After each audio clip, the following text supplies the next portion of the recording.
Alright guys, welcome to a Genshin video. I haven't made one in a while. This is going to be a review video. So I'm not gonna do a build guide, I'm not gonna do a guide, I'm not gonna have the best gameplay in the background. This is literally just me talking about Ayaka and how I've experienced her as a character for the last 10 or so days. So right now I'm just showing my build, and then afterwards I'm gonna go through let me think, some weapon talent, some talent ascension domains. I'm gonna do Spiral Abyss 12, 3, 1, and 2 with an Ayaka team, and then there's a daily, I think, in there as well. So yeah, the gameplay in the back, I'm also gonna put this as a disclaimer, is not great, and I think that kind of is going to make my point for me. So Ayaka's banner is gonna go away in 7 to 6 days, depending on when you. I think it's gonna be 6 days when you watch this, and I really want to just go over my experience with the character because I was not planning to go for Ayaka. I was planning to save for Kokomi, but then turned out I also kind of wanted Yoimiya, but then Yoimiya didn't seem like the character I was gonna enjoy, and Kokomi was like 3 banners away from Ayaka, so I was like, you know what, fuck it, I'll just go for her. I went for her because I saw a lot of gameplay where her ultimate did a ton of damage, and I like big numbers and I like killing stuff real quick.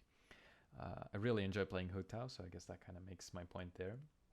But yeah, I fell for a lot of like optimized videos, and I thought, wow, Ayaka's really, you know,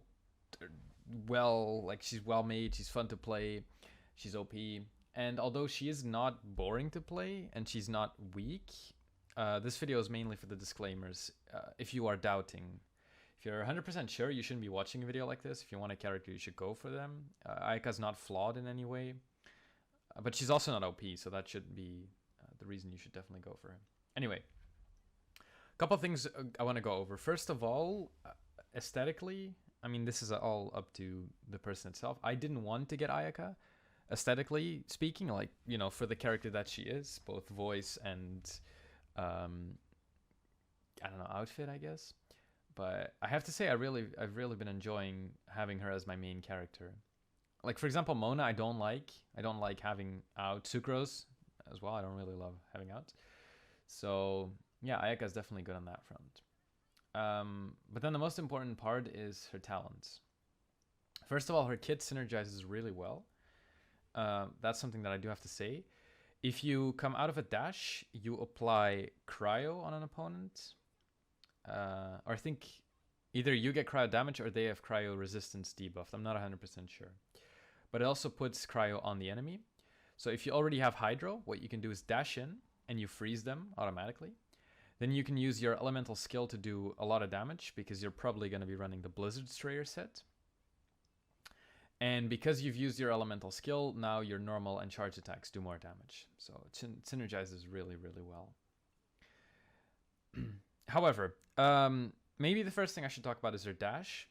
If you have Mona, you know exactly the issue the dash can sometimes have, where if there's like uneven ground, you'll get stuck, where if there's a small drop down, Ayaka will just not go over it, same with Mona.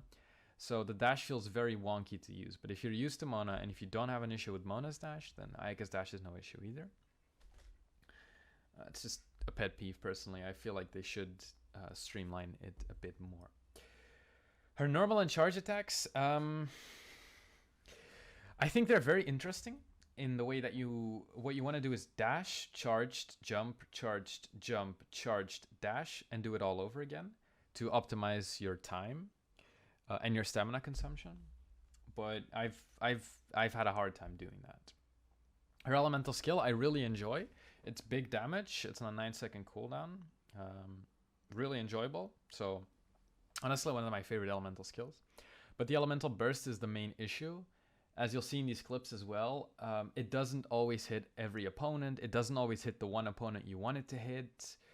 I don't know if I can show it over here. No, this is actually one of the rare examples where it hits both enemies, okay. But yeah, you'll see. Don't expect it to hit the opponents that you want all of the time.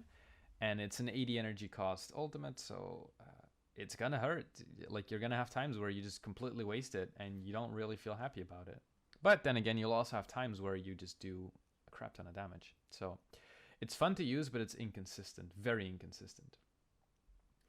But then the main issue I have, which is not with Ayaka, but rather with freeze comps, is that they don't always work. They're not consistent. I'm going to show Spiral Abyss clips after this.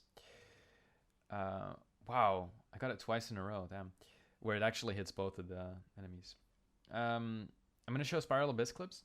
If an opponent cannot be affected by Hydro or Pyro, or if they cannot be frozen, or if they randomly get an element applied to them, like in the Spiral Abyss, they will randomly get the Electro element, you lose the ability to freeze, which not only makes them able to run around, but it also makes it so that your crit rate from your Cryo Resonance, actually no, your Cryo Resonance still stays, but from your Blizzard Tracer set doesn't go through. Oh, also this, I pulled 3 of those golden ones, just wanted to show that. Yeah, so my main pet peeve is that you lose a ton of crit rate because your Blizzard Tracer set doesn't consistently work. That being said, I mean, oh, here it shows. So I should have used Mana here, by the way. Yeah, I should have used Mana to freeze them. But yeah, you see how they weren't all grouped up. I guess that's also for not having Venti. I've noticed that in Spiral Abyss, having Venti really makes it easier to use Ayaka. But yeah, overall, personally, if you're doubting on using the character because you're not sure if she's gonna be like OP or if she's gonna be really pleasant to use, I would skip if I were you. I don't think she's insanely pleasant to use. She feels wonky half of the time.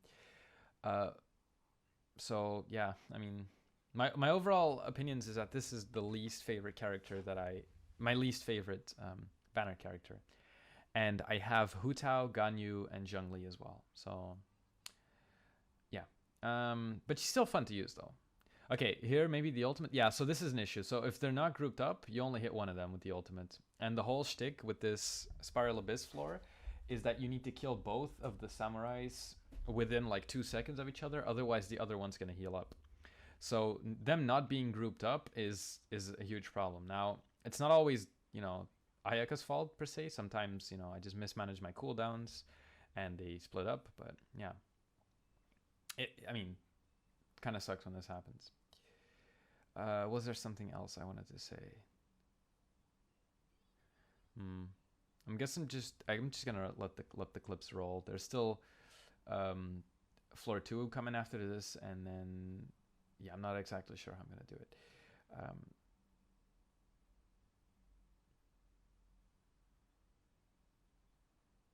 Oh yeah, I guess I should say that with this specific team, like this exact team on both floors, I don't show floor 1 here, but I do show like the floor 2.